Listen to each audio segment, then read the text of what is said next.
Hi everyone, my name's Megan and I've got the privilege of introducing the last session on our Relational Wisdom series. I hope you've been enjoying it as much as I have if we've been going through the book of James. James is writing to this struggling church and he's giving them lots of practical advice on how to live out your faith. And with this series we've been looking at through the lens of what advice does James give us for relating well to one another. Just to recap, the first session that Pastor Quentin did challenged our personal biases and our favouritism. So it really spoke about favouritism. I think this is something we all have a tendency to do, you know.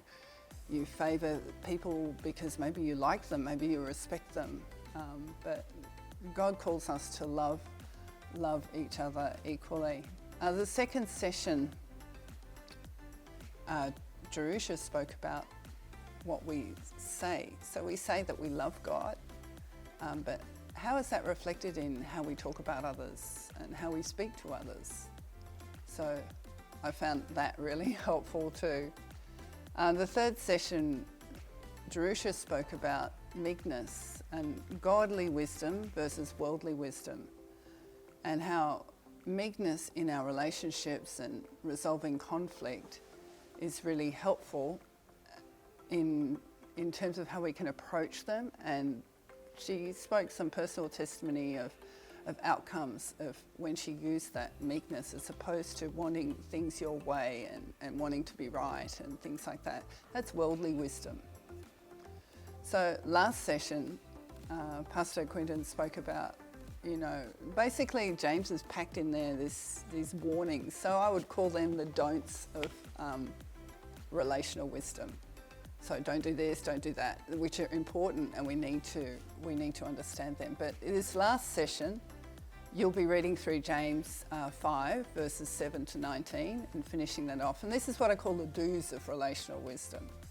These are some really cool tips, really useful tips and very helpful in how do we relate well to encourage one another, encourage ourselves. What are some of the practical things we can do in our relationship? So I just wanted to frame that within what James started off the letter to this suffering church. It said, so reading from James 1 verses 2 to 4, count it all joy, my brothers, sisters, when you meet trials of various kinds, for you know that the testing of your faith produces steadfastness.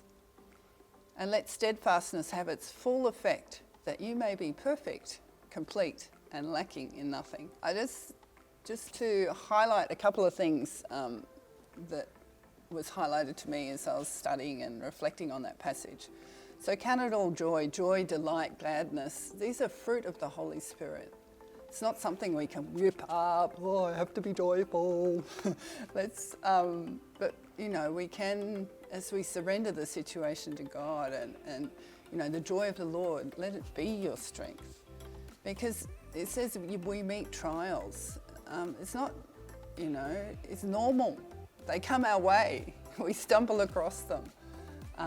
That's just life. That's what happens. That's why the book of James is so useful in this last section. How do we cope with these trials? What are some of the things we can do?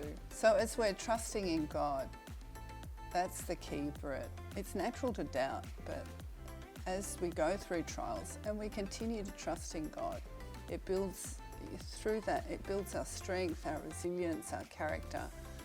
And then that's when we become better. We become stronger, we become wiser. So it's about letting that have its perfect work so it actually builds us up. And some of the practical things to build us up is what's listed in that end chapter of James.